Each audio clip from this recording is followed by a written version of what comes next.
This is WCN, the Whole Care Network. You talk, we listen. Content presented on the following podcast is for information purposes only. Views and opinions expressed during this podcast are solely those of the individuals involved and do not necessarily represent views of the Whole Care Network. Always consult your physician for medical and fitness advice, and always consult your attorney for legal advice. And thank you for listening to the Whole Care Network.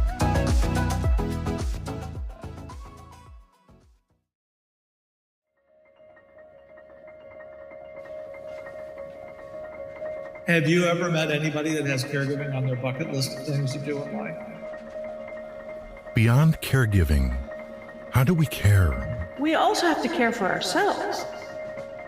How do we treat friends, family, strangers we meet? Forget it. How do we heal? The physical, social, financial, spiritual.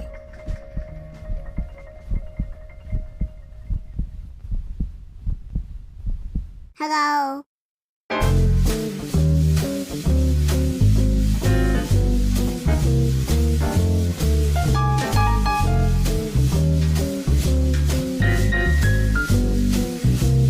By creating healing ties. Tying it all together like a bow tie. With your host, Christopher McClellan, the bow tie guy. Well, greetings, everyone. It is the bow tie guy, Christopher McClellan, for another episode of Healing Ties 2.0 featured on the Whole Care Network.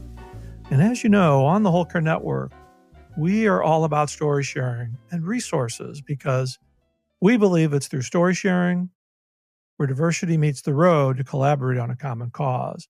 And our common cause is supporting caregivers before, during, and after caregiving ends.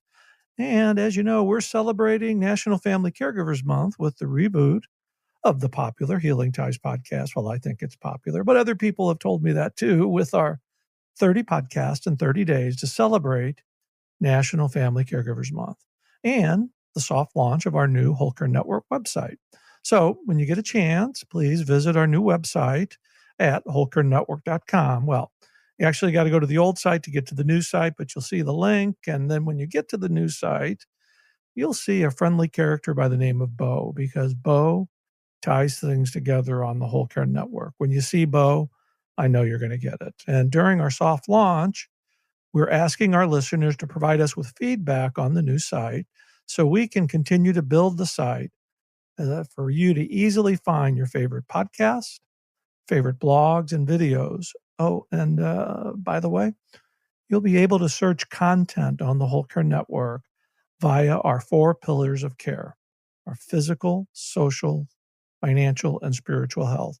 All 4 of those categories will be searchable either by 1 or all 4, where you can find all the content you're looking for on the Whole Care Network. And my final plug is to be sure to look out for our new YouTube channel featuring live shows, our streaming 24/7 radio station, and a few other exciting changes coming to the Whole Care Network in 2021. Well, enough for me. My guest on this episode of Healing Ties is my good friend, Dr. Elliot Sklar. Dr. Sklar is an associate professor in the Department of Health Sciences at Nova Southeastern University. He presently teaches a wide range of courses in health science and supports caregivers through innovative programs that he leads for the Wellmed Charitable Foundation. And Elliot, it's great to have you on Healing Ties. Thanks for joining me today. Thank you so much. I'm honored to be participating with you today. Well, you know, this is kind of like old hat stories for us because we've probably done 6 or 8 of these podcasts, but the tides are turned just a little bit. I'm interviewing you instead of you interviewing me. It's nice to be in a different seat. And we've had such a delightful time, and we're missing our friend Lucy today, but we'll have Lucy on another program. But while I know a lot about your background and skills and talents, please let our listeners know about what you do at Nova and Wellmed. And we'll get into our discussion about something we're very passionate about, LGBT caregiving. Absolutely. So I've been working in the sphere of public health and social services for almost 20 years now. And I have a PhD in public health. And during the course of the time when I was working on my studies, HIV was a very big issue in the LGBTQ community. And a large number of the research projects and initiatives that I was getting involved with touched this community specifically. So during that experience, I worked very closely with a lot of community members who were aging, who were providing care. And I became very much attuned to the disparities and the isolation and a lot of the challenges that people were going through. And though things have shifted and HIV is certainly no longer what it used to be in terms of our healthcare environment, a lot of the same issues are still present in a variety of communities. And that's really at the heart of what it is that I do. I have worked in programming and program evaluation. I teach classes on epidemiology and disease outbreak and disaster preparedness, but also on health behavior. And I mentor a lot of PhD students in the research that they take on, hopefully making our world a better place. And I hope you have some free time with all your busy schedule. That's quite that's quite a resume. But I do know that you're very happy in what you do. I love what I do. I think that the ability to hopefully impact the lives of others, it makes a profound impact upon my life. And that's what we're here for. Yeah. And, in a lot of our previous discussions, and I know this is a topic that we're both very passionate about, LGBT caregivers and what are the differences for LGBT caregivers? There are some subtle differences. We all just want to care for the one that we love or we care for. But what in your thoughts and as you've talked to people across the country, what are some of the concerns that LGBT seniors have as it relates to aging and caregiving? There is still a great concern over acceptance, prejudice in the healthcare environment, isolation that exists. And I think that is a result of two things. I think that within the LGBTQ community, there is ageism and don't regard the aging process in a positive light as we should. But I also think that we live in an environment in which up until 5 years ago, we did not have the right to marry. And that federal protection changes the landscape for caregivers tremendously. But even with that, there are a number of states that still have discriminatory healthcare laws and practices. In fact, there is a website called beyondido.org. Yes. Lines state by state what those differences are. So for some caregivers, those differences are legal, financial, structural. And for a lot of other caregivers, it's much more emotional, community connectedness, and that feeling of isolation that I think is very universal to caregivers, no matter what walk of life they are coming from. And that's the unique feature is the right word about caregivers. There's so many similarities as it relates to isolation, ageism. But I think one thing that gets lost in the conversation, especially as it relates to LGBT seniors and their caregivers, is the system that they grew out of when they were younger. Things were much different in the 40s and 50s for gay men and women who were growing up in that era. Today, the gay youth see things a little bit different. And sometimes it's a little hard to grasp that what is going on now didn't really happen back then. You are absolutely, absolutely right. And I think that things continue to evolve in the right direction. But the theme that I saw in the people that I worked with a number of years ago and through this very present day is internalized homonegativity and internal homophobia. Right. That's very counterproductive to our health, our well-being, and our sense of making those healing ties within our community and within ourselves. Oh, very, very well said. And relate a conversation that I had with somebody. Well, I'm 63. I think this person was in his early 30s. And the relatable conversation I had with this person was, well, do you think a program like Will and Grace was on the TV when I was a teenager? And it made that person stop and think for just a moment. And the response that he came back with was quite impressive. You didn't have any role models to grow up with when you were young. And I said, well, that's exactly right. And that's how, when you look at our gay senior population today, there was very limited role models to grow up with. 110%. And within the context of coupling and aging and caregiving, that is a story not often told in our media as it relates to LGBTQ couples. And that is one of the reasons why we have been allies and partners in helping to educate and illuminate this issue for others, I think, because these stories need to be told and people need to hear them. It is the stories we share that helps people understand, because especially as it relates to caregivers, no matter what your orientation, what culture you're from, your economic status, caregiving is indiscriminate. And when caregivers have the ability to share their story, they learn three valuable components. They receive validation, they find resources, and they get a little bit of respite. And they understand that really people just aren't that much different from each other.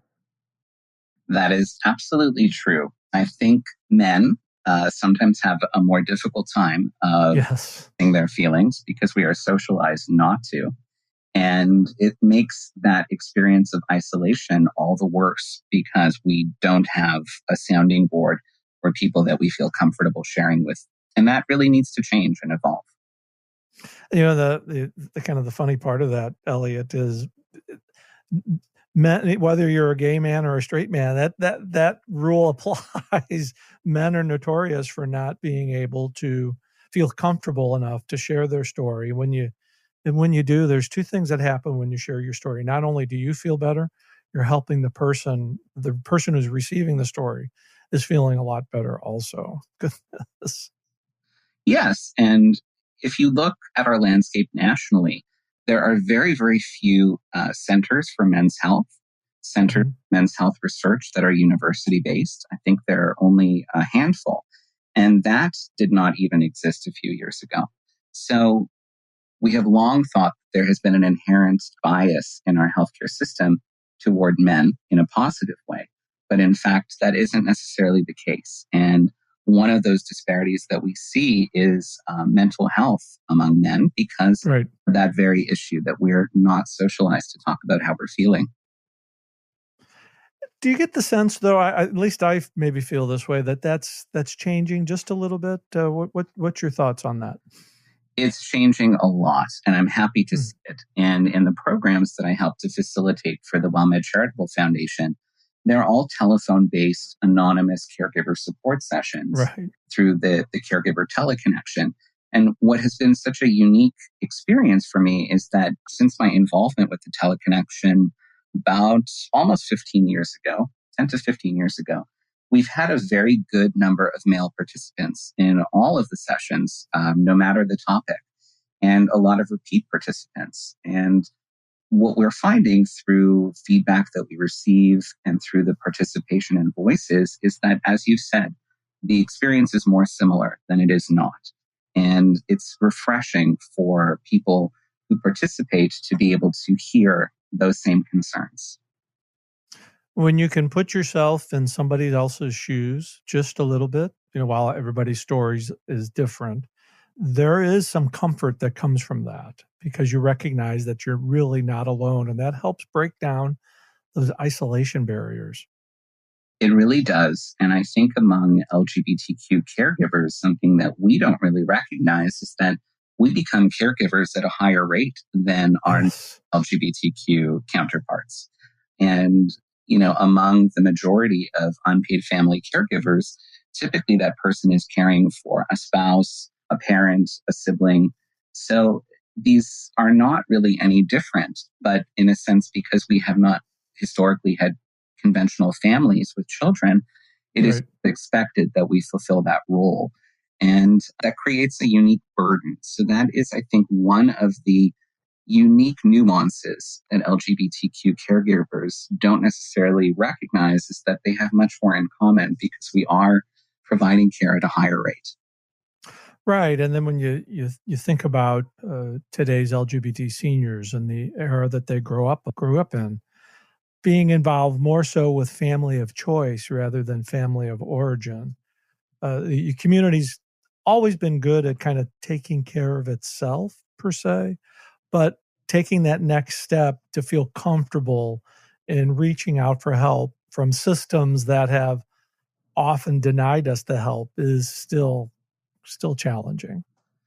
It is. And that is, I think, one of the other characteristics of the caregiver teleconnection sessions that I appreciate, is that we have a large number of health professionals who participate, and they represent social service organizations from across the country.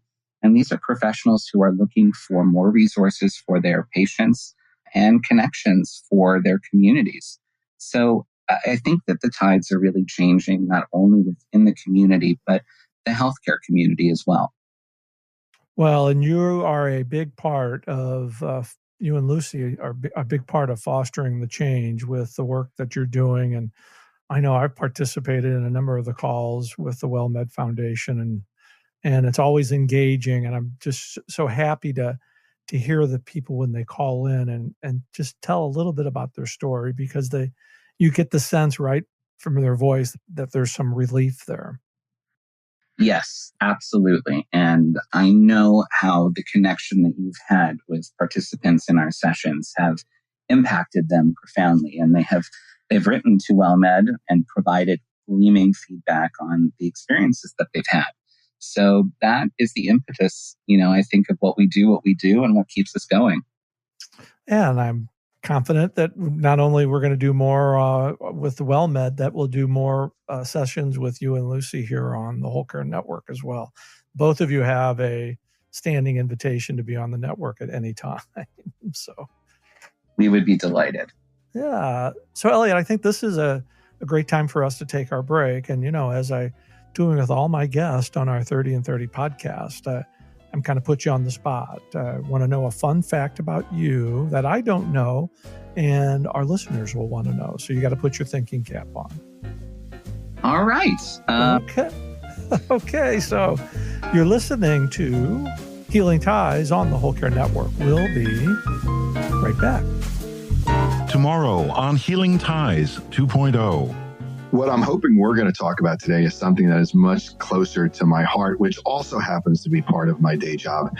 And that's the education and awareness around family caregiving, the dilemma, the incredible balancing act of family caregivers. There's over 40 million of them in the workforce who every day get up and try and provide for their loved ones and try and provide by putting food on the table by going to work every day. Hi, it's Larry Nisenson with Genworth. Please join me and Christopher on Healing Ties and hear us talk about the caregiving crisis, how that impacts employers and employees, and what does COVID have to do with that? Join us tomorrow and every day in November for 30 shows in 30 days. Healing Ties 2.0. Available at thewholecarenetwork.com/Healing Ties and wherever you listen to your favorite podcasts.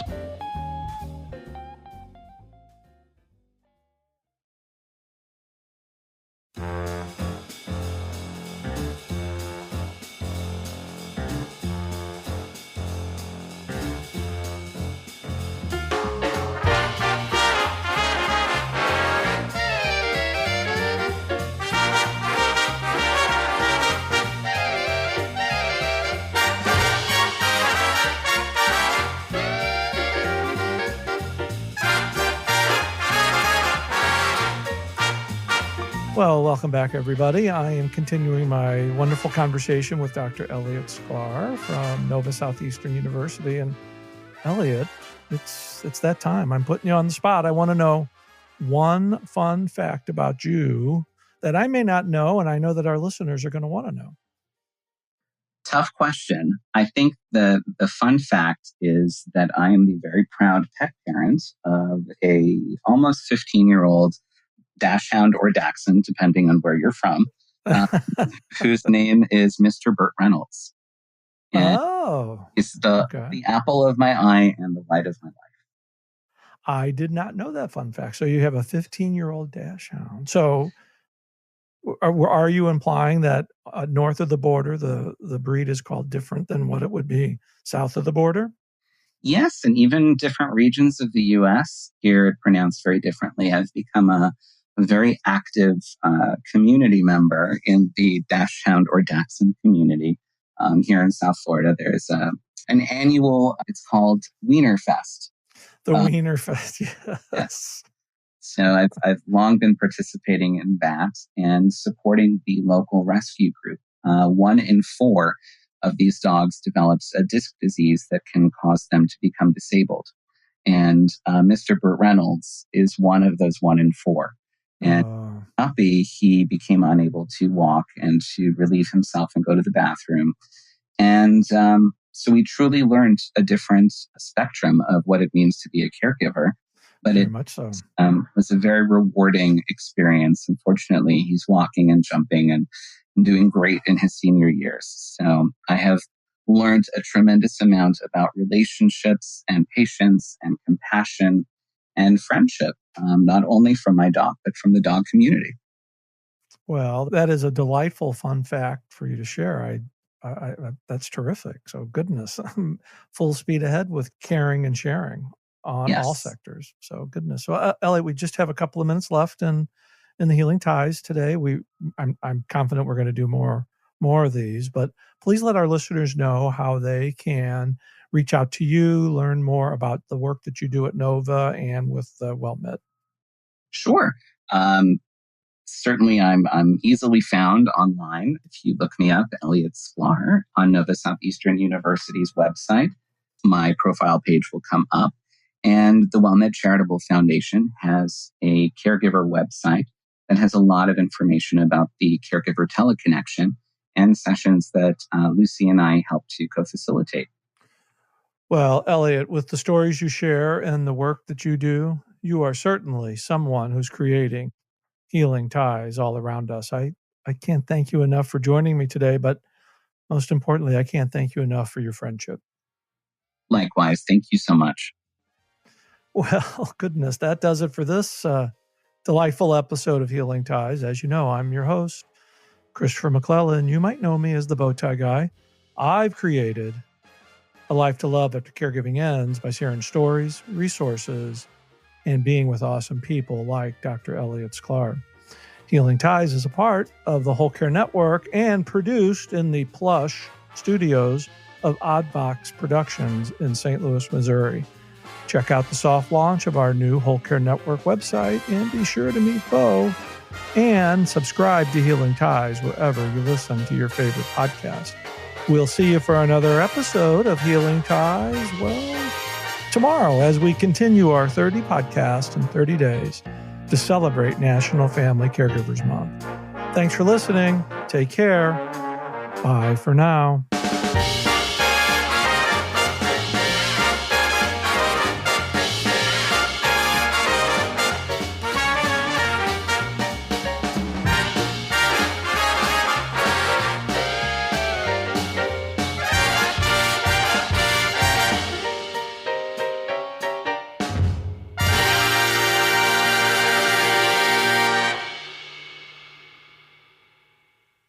Ciao. This is WCN, the Whole Care Network. You talk, we listen.